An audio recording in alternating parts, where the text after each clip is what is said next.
नमस्कार, मैं छत्तीसगढ़ अखबार के YouTube चैनल इंडिया आजकल के स्टूडियो से सुनील कुमार आज एक खास मेहमान के साथ आपके बीच मौजूद हूं। बहुत दिनों से हम कोई इंटरव्यू कर नहीं पा रहे थे। यह बातचीत आज विश्व कैंसर दिवस जो कि 4 फरवरी को है, मनाया जाता है तो क्या कहूँ मैं, ऐसा मनाया तो नहीं जाता है उस दिन।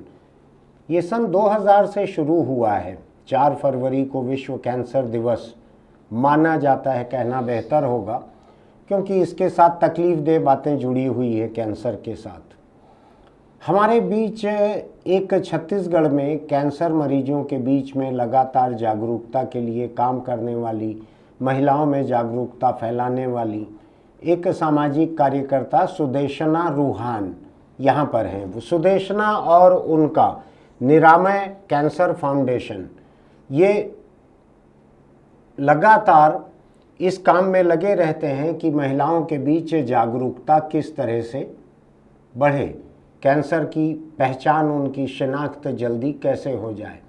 हमने, आपको ध्यान होगा, कुछ महीने पहले भी सुदेशना से बात की थी।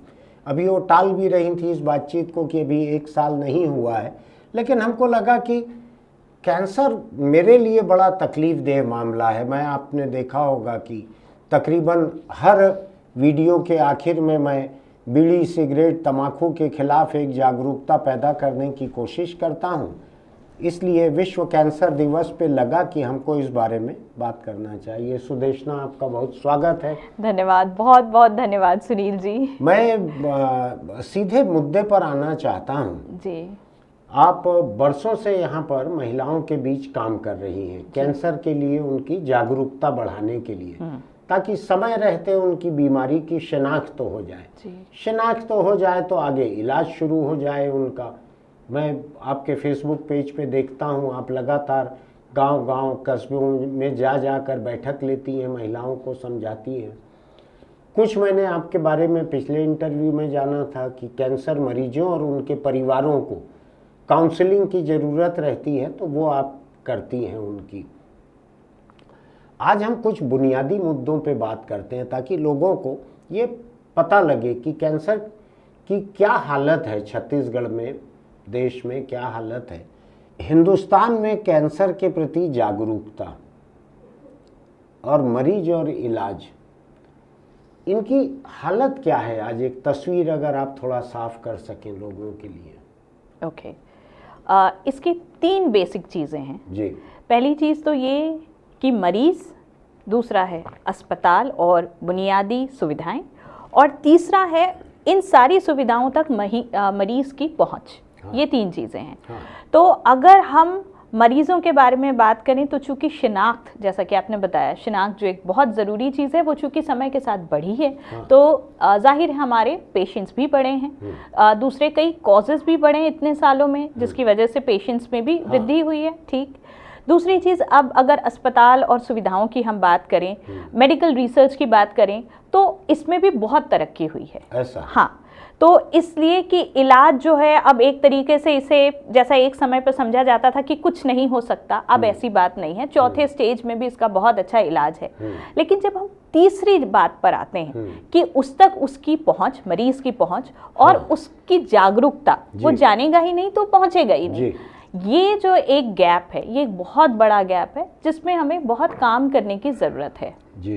तो मरीज़ और अस्पताल जो है वो समय के साथ बेहतर हुए हैं, लेकिन जो गैप है टू रीच देयर, वो गैप अभी बहुत बड़ा है। और मैं एक ये समझना चाह रहा था कि गवर्नमेंट हॉस्पिटल्स भी हैं कैंसर के लिए, प्राइवेट हॉस्पिटल भी हैं। जी। तो सरकारी अस्पताल से परे जो लोग इलाज कराते होंगे वो उनको पैसे लगते होंगे। तो जी।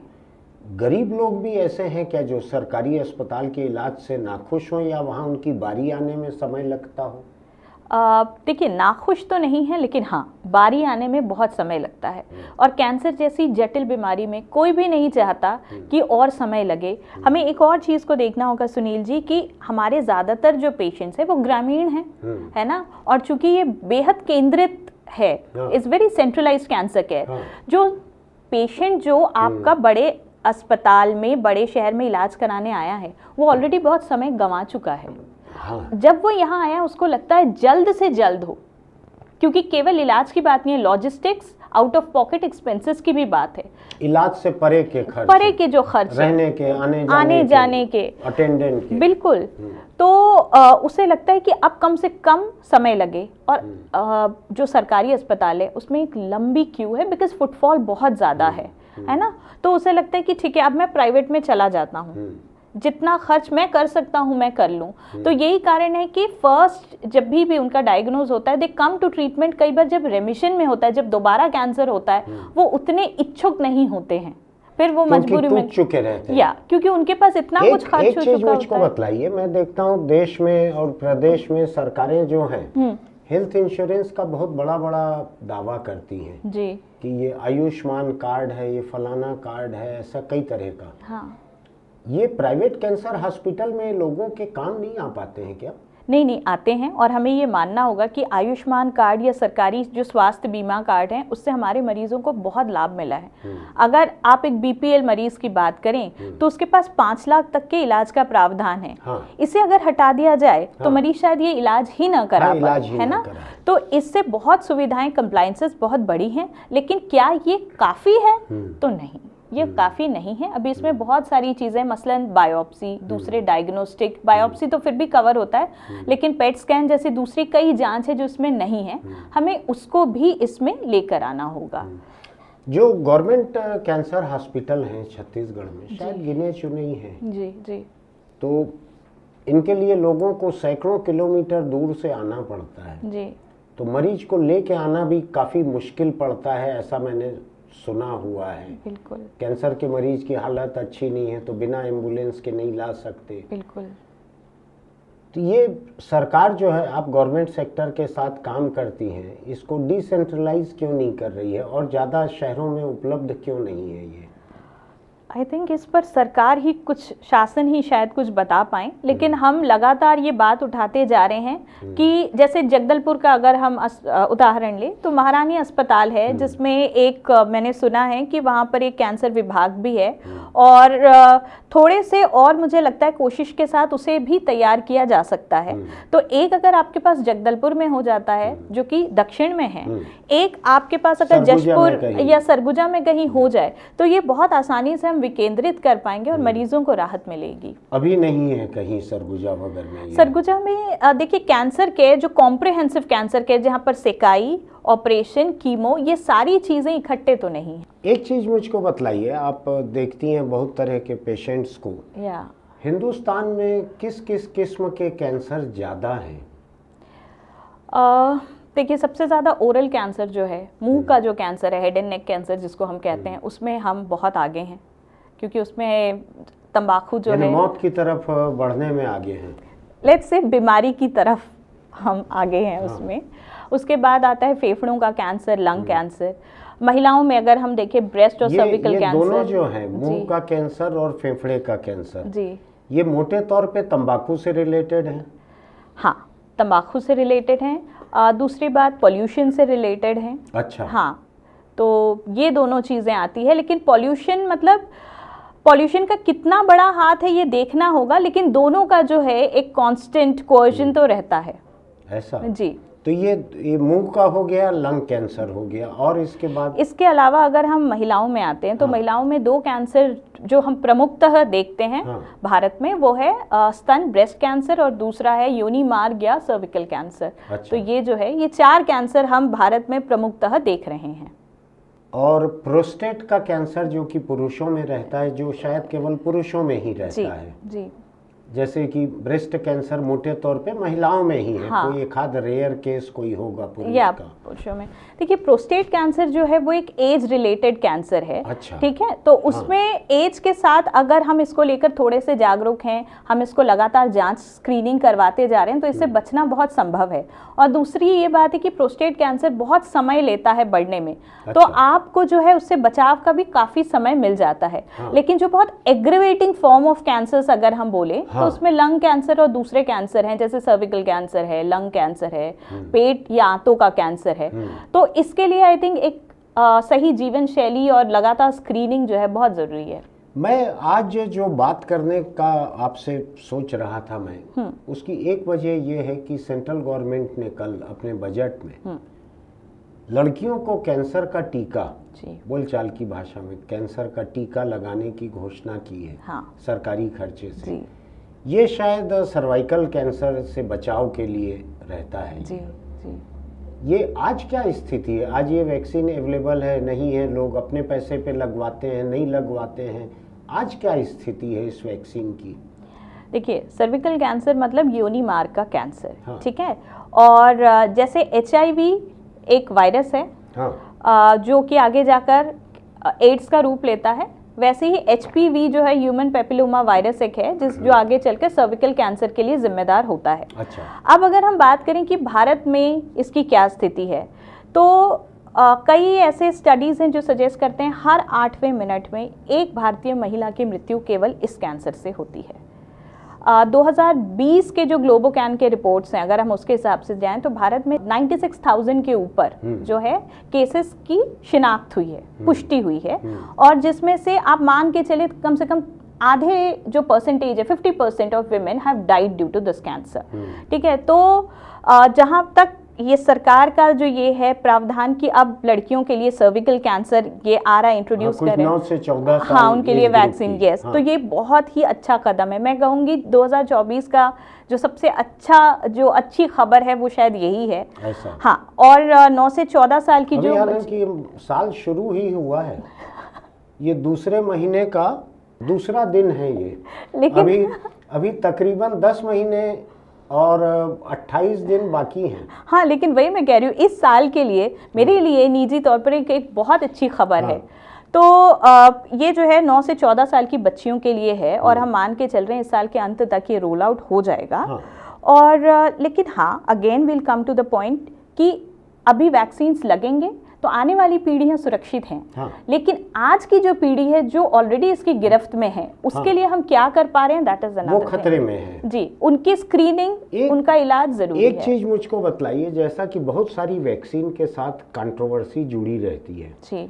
हमारे यहाँ कोरोना का वैक्सीन जब हिंदुस्तान में लगा तो एक भगवा यूनिफॉर्म में एक बाबा है, उसने तरह तरह का कहा कि जिसने ये वैक्सीन लगाई बुरी तरह मारा गया, हार्ट अटैक हो गया, ये हुआ वो हुआ, दुनिया भर का। तो एक एंटी वैक्सीन लॉबी पूरे दुनिया में रहती है, वो ज़्यादा पढ़े लिखे देशों से लेके जाहिल देशों तक रहती है, सब जगह।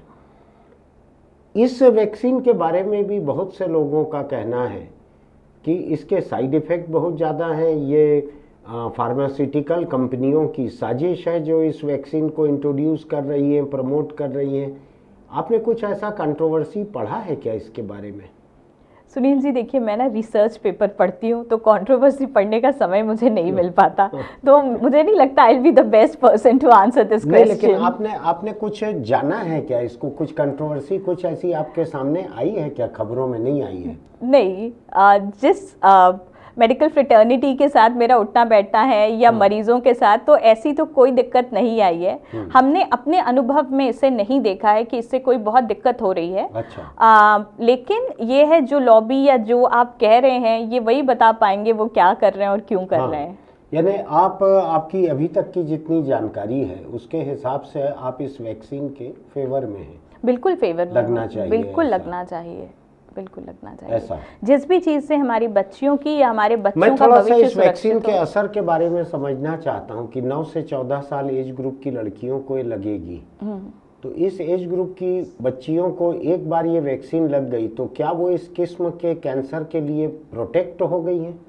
जी हाँ, HPV से होने वाले किसी भी कैंसर के लिए वो प्रोटेक्टेड हैं, क्योंकि HPV से ये कैंसर हो रहा है तो ये HPV का वैक्सीन है, तो उससे जितनी भी कैंसर होंगे उससे वो बची रहेगी। अच्छा, ठीक है।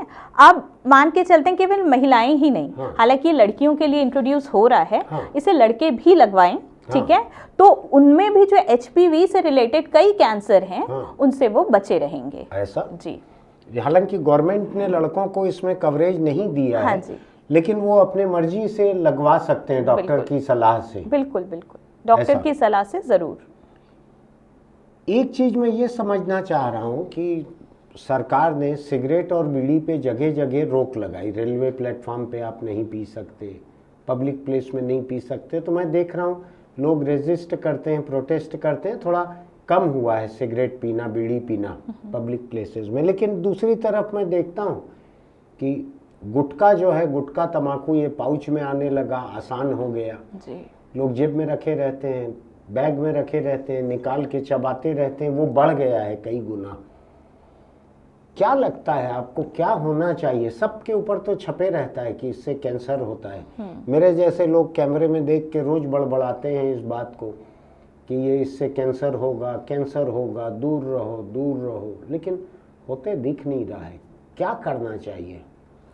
देखिए, ये मुझे लगता है कि केवल सरकार की जिम्मेदारी नहीं है, शासन या प्रशासन की इकलौती जिम्मेदारी नहीं है, because they are handful of people, but ये एक पूरी सामाजिक जिम्मेदारी है एक, और एक ये निजी जिम्मेदारी है कि मैं अपने और अपने परिवार के लिए कितना जिम्मेदार हूँ या कितनी जिम्मेदार हूँ।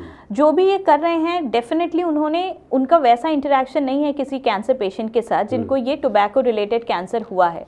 आप ऐसे किसी भी मरीज से अगर ये पूछें, if they are given a choice कि क्या वो तंबाकू या उसको छोड़ना चाहेंगे पीछे जाकर, तो उनका जवाब हाँ ही होगा। सो ये कलेक्टिव एफर्ट है जिसे सबको करना है। एक चीज मैं समझना चाहता हूँ, हिंदुस्तानी समाज में, कम से कम हिंदुस्तान में तो है ही, पाकिस्तान में भी होगा, अफगानिस्तान में भी होगा, कई जगह भेदभाव रहता है औरतों के साथ में, लड़कियों के साथ में। कैंसर का इलाज जो है, इसमें भी महिला मरीज और पुरुष मरीज किसका इलाज कराना है, किसका नहीं कराना है, इसमें कोई सामाजिक भेदभाव कभी नोटिस किया है क्या आपने? हाँ, और ये किसका कराना है और किसका नहीं कराना है से ज़्यादा क्या मुझे करवा लेना चाहिए, ये है। महिलाएं जो हैं, चूंकि they have always been on the giver side, तो उनको लगता है कि अगर थोड़ी बहुत दिक्कत है तो मैं न बताऊं। ऐसा? हाँ, और ये केवल स्वयं के लिए नहीं है, अपने आसपास जितनी महिलाएं हैं उनके लिए भी यही उम्मीद बंध जाती है, यानी सास बहू से, माँ बेटी से। हाँ हाँ, कि तकलीफ है, कितनी है, बर्दाश्त कर सकते हैं तो ठीक है, क्या ही, क्योंकि हम खुद से तो जा नहीं सकते। पुरुषों की आवश्यकता है, they are the bread winners, तो उनको जहां तक हो सके ये सहूलियत दें। तो ये सवाल होता है कि अगर तकलीफ बहुत है तो हम जाएंगे, लेकिन उनका बहुत, ये जो बहुत है ये बड़ा सब्जेक्टिव वर्ड है ना। तो उनका बहुत जो है कई बार जीवन के अंत में जाकर बहुत होता है, जहां पर डॉक्टर और मेडिकल साइंस के लिए बहुत गुंजाइश नहीं होती। ये आपने महिलाओं का खुद का कहा, लेकिन आदमियों की क्या सोच रहती है? घर की महिला को अगर कैंसर है किसी को जी, या शक हो रहा है कि हो सकता है, हाँ, तो आदमियों का उत्साह कितना रहता है? या मैं सवाल दूसरे तरीके से पूछूं कि एक लड़के और एक लड़की के इलाज में क्या फ़र्क होता है कैंसर पेशेंट्स में? देखिए, एक लड़के और लड़की के, अगर हम बच्चों की बात कर रहे हैं, माता पिता के लिहाज से कोई ऐसा खास फ़र्क हम नहीं देखते हैं। लेकिन क्या लड़की शादीशुदा है, वहाँ पर फ़र्क जो है वो तो शुरू हो ही जाता है, क्योंकि ठीक है, बहू है जैसा हम देखते हैं, या घर की बुजुर्ग महिला है, they are not the bread winners, they are not in the economy, तब ये हो जाता है कि ठीक है, लेकर जाएंगे, थोड़ा समय दे दो। लेकिन फिर क्या होता है, एक दिन आप जाते हैं, बहुत समय लगता है, जाहिर है सरकारी अस्पतालों में और ज़्यादा समय, तब फिर लगता है कि हम कितनी छुट्टी ले सकेंगे और व्हाट इज़ द कॉस्ट। अगर एक महिला को बचाने में 3 लोगों का अन्न और ये सारी चीज़ें जो है नुकसान हो रहा है, then they will prefer to उसको टालने की कोशिश ज़रूर करते हैं, and this is how the whole treatment gets delayed.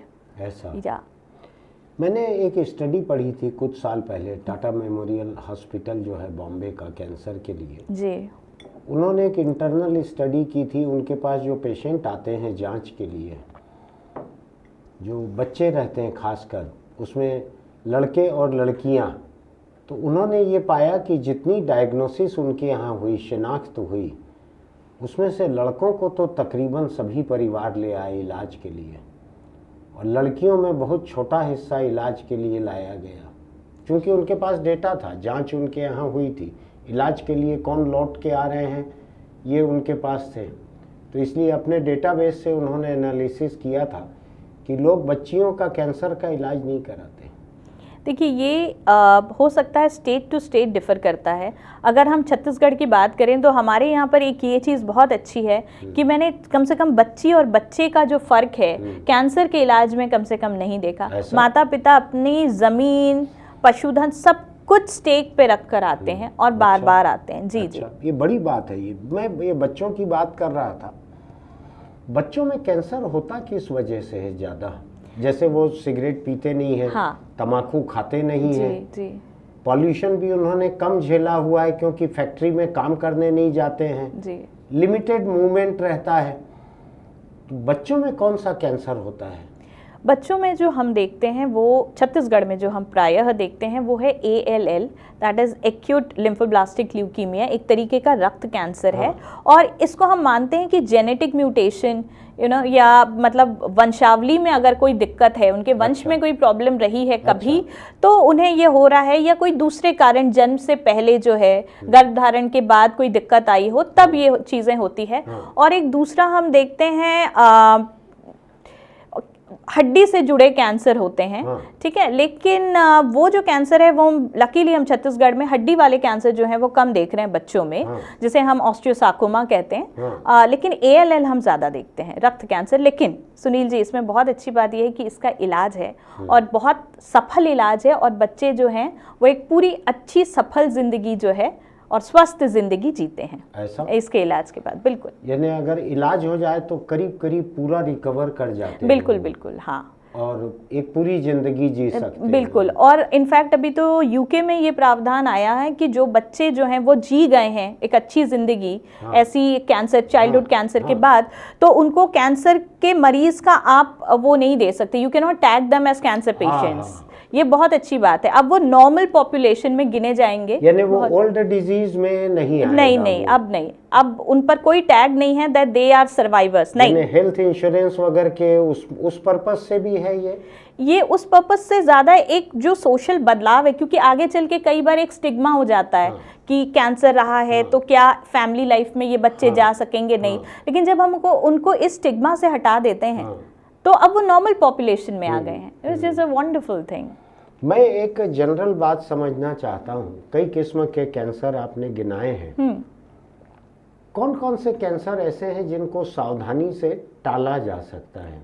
सबसे पहले तो सर्विकल, सबसे पहले मैं महिलाओं के अगर पक्ष में बोलूं, आप उधर शुरू कर रहे हैं। जी जी, तो सर्विकल कैंसर, ऐसा? हाँ, योनि मार्ग का कैंसर या सर्विकल कैंसर, चूंकि इन्फेक्शन की वजह से हो रहा है, HPV इन्फेक्शन की वजह से। जाहिर है अगर आप HPV इन्फेक्शन से मुक्त हैं तो आप इन सारे कैंसर से बच सकते हैं। तो cervical cancer is one cancer that is 100% preventable. ऐसा? जी जी, बिल्कुल। हमको बस 3 चीज़ों का ख्याल रखना है। 9 से 14 साल की बच्चियों को और बच्चों को जो है हम टीका लगवाएं HPV का। दूसरा, जो जेनिटल हाइजीन है, लड़के और लड़कियां दोनों प्रजनन अंगों की जो देखभाल है, साफ सफाई, उसको हम देखें। और तीसरा जो है 30 साल के बाद महिलाएं, खासतौर पर जिन्होंने गर्भ धारण किया है, वो हर 5 साल में एक छोटा सा स्क्रीनिंग है, VIA स्क्रीनिंग, जो किसी भी जिला अस्पताल में आपके प्राथमिक उपचार केंद्र में वो मुफ्त में होता है। 5 मिनट का इलाज है, कोई दर्द नहीं, उसे करवाते हैं। 5 मिनट की जांच है? 5 मिनट की जांच है, सॉरी, हाँ, 5 मिनट की जांच है। नहीं तो लोग समझे 5 मिनट में आप इलाज कर रही हैं। नहीं, सॉरी, 5 मिनट की जांच है वो चमत्कार और मैजिक वाले कानून में आ जाएगा ये। हाँ, तो ये सर्विकल कैंसर आपको लगता है कि ये प्रिवेंटेबल है? 100% प्रिवेंटेबल है, सावधानी रखकर। और ये मेडिकल जितने तरह की सलाह आप बता रही हैं, इसमें कोई बहुत बड़ी मुझको सलाह नहीं दिख रही, या बहुत कॉमन सा है, सलाह या बिल्कुल। तो इससे बचा जा सकता है? इससे बचा जा सकता है। ये टोटल कैंसर पेशेंट जो है उसमें कितना फीसदी है सर्विकल कैंसर? सर्विकल कैंसर जो है अगर हम देखें तो भारत में 4थे में आता है, जिससे मृत्यु दर या जिसमें सबसे ज्यादा इंसिडेंसेस होते हैं। उसके पहले जैसे हमने बात की कि शुरू में माउथ कैंसर, फिर लंग, फिर ब्रेस्ट, और फिर चौथा ये है। लेकिन अगर मृत्यु दर या हम इनकी आक्रामकता पूछें तो ये ज्यादा है, ठीक है। और छत्तीसगढ़ में जो है, अगर भारत की तरफ देखें तो भारत में 13.8, मतलब आप मान के चलिए 1 लाख महिला में 13 लोगों को इसके होने के चांसेस हैं। अच्छा। लेकिन छत्तीसगढ़ में 14 लड़कियों को ये होने के चांसेस है प्रति 1 लाख महिलाओं में, ये ज्यादा है। मृत्यु दर भी हमारे यहाँ ज्यादा है। तो इन 2 चीजों को एड्रेस करना। क्या इलाज में देरी, अस्पताल कम होना इस वजह से? अस्पताल कम होना, दूरस्थ होना, इलाज में देरी और जांच में कमी, इस वजह से। अब दूसरा प्रिवेंटेबल जो मुझको मेरी सामान्य समझबूझ से लगता है वो है तंबाकू और सिगरेट बीड़ी को छोड़कर। जी। क्या लगता है आपको, ये भी रोका जा सकता है कैंसर होना, ओरल कैंसर होना? बिल्कुल, कम से कम ओरल कैंसर के में तो हम ये बिल्कुल कह सकते हैं, क्योंकि हमारे यहाँ पर जो कैंसर हो रहे हैं छत्तीसगढ़ में, जो 25% मुंह का कैंसर है, सबसे ज्यादा हमारे यहाँ पर मुंह का है। सारे पेशेंट में 25% ओरल कैंसर पेशेंट है। बिल्कुल। मैं रोज जो बीड़ी, सिगरेट, तम्बाकू के बारे में कहता हूँ, गुटखा के बारे में कहता हूँ, आप एक जानकार से सुन लीजिए। छत्तीसगढ़ के 100 कैंसर पेशेंट में से 25 जो हैं वो केवल ओरल कैंसर के हैं। मेरा ऐसा मानना है कि ओरल कैंसर जो है ये 100% टोबैको रिलेटेड होगा। हाँ, ज़्यादातर 100% तो हम नहीं कह सकते, लेकिन कम से कम 80% जो है वो तंबाकू से जुड़ा हुआ है। तंबाकू से जुड़ा हुआ है। तो आप अगर मान के चलें कि लोग तंबाकू न खाएं, हाँ। तो केवल 20% जो लोग हैं केवल उन्हें ही इसका रिस्क रहेगा। हाँ। और इसमें केवल पुरुष शामिल नहीं है, हाँ। महिलाएं भी है, हाँ। जिनको ओरल कैंसर हो रहा है। हाँ। हम देख रहे हैं कि उसमें महिलाओं की तादाद भी बहुत है। गांव-गांव में गुटखा चल निकला है। मैं बहुत सारी महिलाओं को जानता हूं जो कैंसर का शिकार हो भी गई हैं तंबाकू खा कर। छत्तीसगढ़ में एक चीज का चलन और है, गुड़ाखू। आपने अगर सुना होगा, नहीं सुना है आपने? सुना है। सुना है जी। तो गुड़ाखू करने में आदमी औरत दोनों यहाँ बराबर के हैं। गांव-गांव में महिलाएं भी गुड़ाखू करती हैं। और जैसा गुड़ाखू नाम से ही जाहिर होता है, गुड़ और तंबाकू शायद इन दो चीज़ों को मिलाकर बनता है, ऐसा मेरा अंदाज है। इसको मंजन की तरह लोग ऐसा घिसते रहते हैं दांतों पे, धीरे धीरे लत लग जाती है, तो हर 1 घंटे में 2 घंटे में गुड़ाखू करने लोग चले जाते हैं। आप देखेंगे भीड़ के किनारे कहीं खड़े होकर लोग गुड़ाखू करते दिखेंगे आपको ऐसा। तो ये 2 तरह के कैंसर हुए। और मुझको लगता है लंग का कैंसर जो है ये भी कुछ हद तक तो सिगरेट बीड़ी पीने से जुड़ा हुआ होगा। बिल्कुल, बहुत हद तक। तो वो भी कम हो सकता है अगर हो इसको सकता छोड़ें है लोग। एकदम, मतलब ये 3 कैंसर पर जो है हम विजय पा सकते हैं। मैं एक बात यहाँ पे रोज कहता हूँ, मैं कहता हूँ इसलिए वो जरूरी नहीं है कि सच ही हो या सही हो, आपसे जानना चाहता हूँ। मैं कहता हूँ कि कैंसर जो है केवल एक मरीज को नहीं मारता, पूरे परिवार को मार डालता है, तोड़ देता है पूरे परिवार को। मरता तो एक मरीज है लेकिन पूरा परिवार तबाह हो जाता है। आपको लगता है कि जो मैं कह रहा हूँ उसमें थोड़ा सा भी कुछ सच है? जो आप कह रहे हैं, जो मेडिकल साइंस और जो एविडेंसेस हैं, उस हिसाब से तो ये सच है। और देखिए, सबसे पहला जो बर्डन है वो क्या है, मतलब कैंसर से कोई इसलिए केवल नहीं डरता कि वो शरीर पर क्या असर करेगा। सबसे पहला डर ये होता है कि हम इतना पैसा कहाँ से लाएंगे, क्योंकि इसका इलाज महंगा है, आज भी महंगा है। और एक शायद मध्यम वर्गीय परिवार के लिए भी सोचने की बात होती है। प्लस चूंकि ये एक ऐसी बीमारी है जिसमें रिलैप्स का खतरा है, दोबारा होने का खतरा है। तो केवल ये नहीं है कि इस बार, अगर अगली बार होता है तो फिर हम क्या करें। तो जो सबसे बड़ा डर है, जो टूटने की जो कगार पे जो सबसे पहले लाता है, मुझे लगता है वो फाइनेंशियल दिक्कत है। है ना, वो चैलेंज है। सदस्य को हो जाए तो कमाई बंद हो जाती है, खर्च खड़ा हो जाता है। हाँ, और अगर ये किसी और को भी हुआ है तो जाहिर है जो कमाई तो आपका लिमिटेड है, आपको वहां पे चैनलाइज करना है, जो कि एक बहुत बड़ा खर्च है।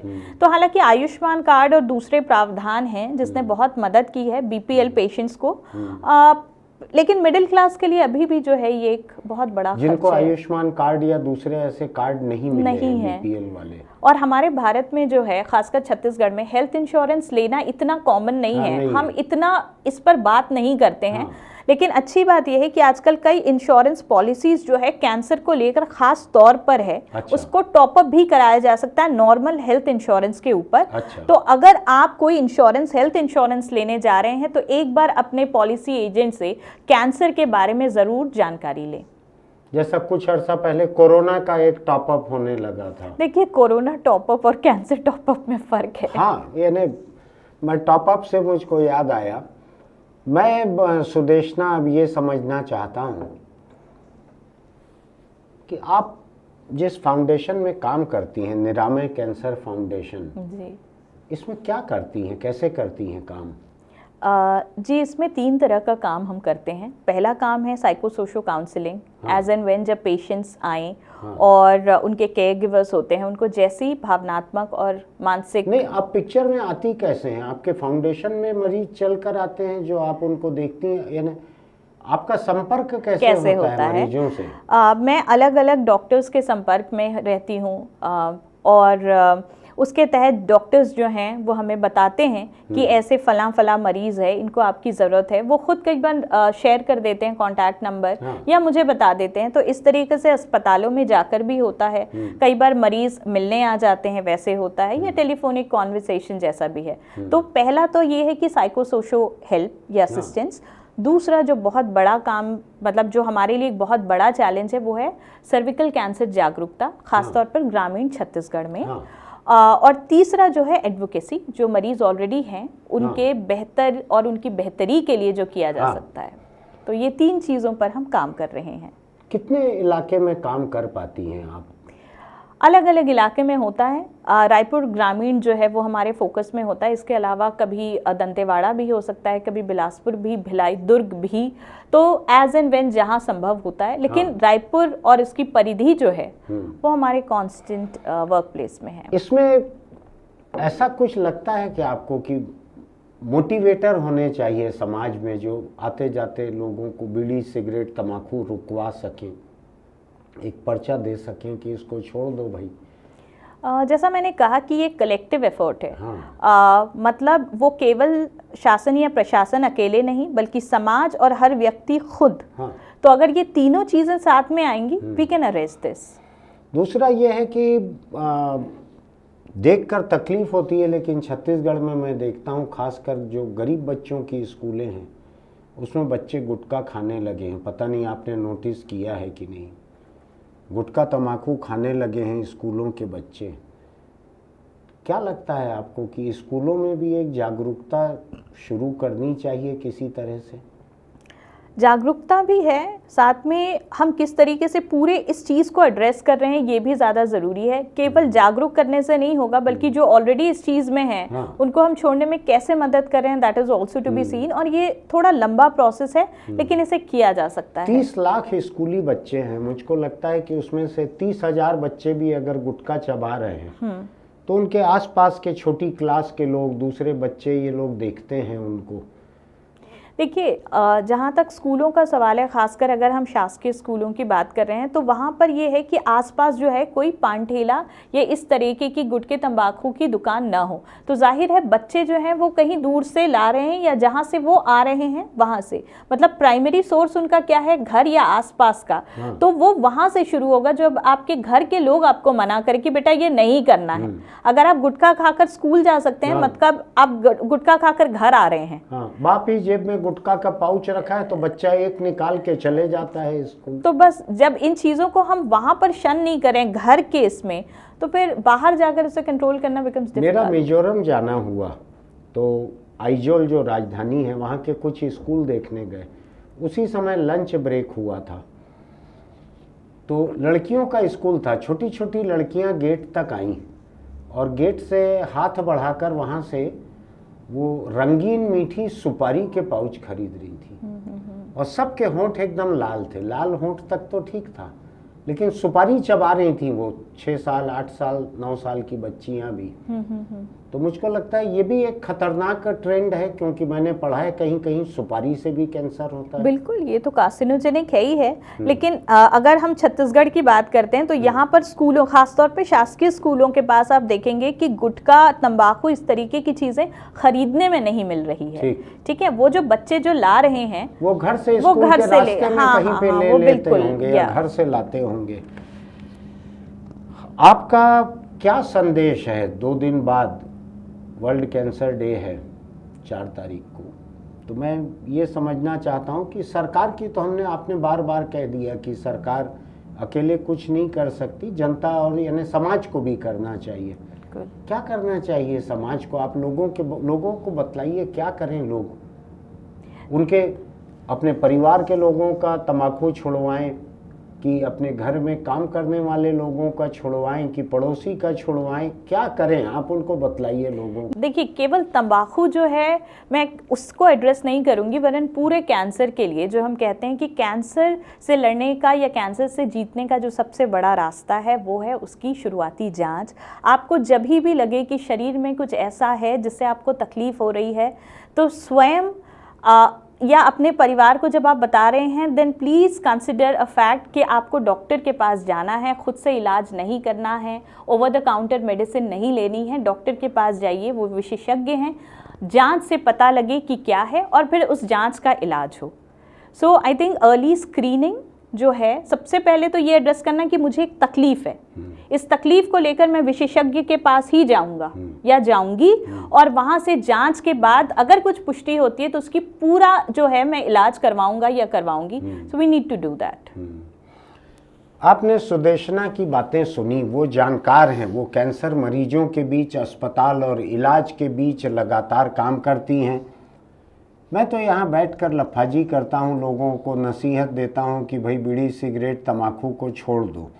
मेरी बात को आपने ठीक से माना हो नहीं, गंभीरता से लिया हो या नहीं, अभी आपने उनसे सुना कि छत्तीसगढ़ में कैंसर के 1/4 मरीज जो हैं वो ओरल कैंसर के और लंग कैंसर के हैं, कुछ ऐसा ही है? मुंह के जो कैंसर है, मुंह के जो कैंसर वो 25% जो है हमारे इसके हैं छत्तीसगढ़ में। मुंह के कैंसर जो है 25%। छत्तीसगढ़ के कैंसर मरीजों में 1/4 मरीज मुंह के कैंसर के हैं जी, लंग कैंसर के हैं। ये मोटे तौर पे तंबाकू से जुड़े हुए कैंसर हैं। ये सोचिएगा एक बार, ये कम से कम इतनी रोकथाम कर सकते हैं। दूसरा ये है कि पुरुष हो या स्त्री हो, लड़के हो लड़कियां हो, इन सबको उनके जो गुप्तांग जिनको कहते हैं, जननांग जिनको कहते हैं, उनकी साफ सफाई करना रखना ये बहुत महत्वपूर्ण है। इसमें हिचकना नहीं चाहिए। हमारे यहाँ के स्कूलों में देह की शिक्षा भी नहीं दी जाती, उसको सेक्स एजुकेशन कहने से लोगों में बवाल हो जाता है। इसलिए मैं कह रहा हूँ कि अपने बदन को साफ सुथरा रखना आप अपने बच्चों को घर में सिखाइए। वो साफ सुथरा रखेंगे बदन को तो कुछ किस्म के कैंसर का खतरा उनका कम होगा। ऐसा ही है, नहीं है? जी जरूर। प्रजनन अंगों की साफ सफाई, तो प्रजनन अंगों की साफ सफाई जो है ये ध्यान रखिए, इसका अपने बच्चों को भी सिखाइए, खुद भी इस पे अमल कीजिए। और उन्होंने जो एक बात कही कि जब भी आपको कोई तकलीफ हो आप डॉक्टर के पास जाइए, देर मत कीजिए। 30 साल की उम्र के बाद ऐसी महिलाएं जिनके बच्चे हैं वो हर 5 साल में एक स्क्रीनिंग करवा लें। 5 मिनट की जांच है जो तकरीबन हर सरकारी अस्पताल में मुफ्त में है, मुफ्त में है, तो आपको ये करना चाहिए। 4 तारीख को विश्व कैंसर दिवस है। इस मौके पर थोड़ी सी जागरूकता बढ़ सके इसलिए आज हमने ये बात की। बहुत दिन बाद बातचीत का सिलसिला शुरू हुआ है। इसके लिए हम सुदेशना रूहान, जो कि निरामय कैंसर फाउंडेशन की मुखिया हैं, उसके तहत काम करती हैं, उनके हम आभारी हैं। आपके काम के लिए बहुत बहुत शुभकामनाएं सुदेशना। आप अधिक से अधिक जिंदगियों को बचा सकें, लोगों को बीमारी से लड़ने का हौसला दे सकें, और सबसे ज़्यादा ये कि आप लोगों को बीमारी से बचना सिखा सकें। जी, फिर मिलते हैं। बहुत बहुत शुक्रिया। Thank you.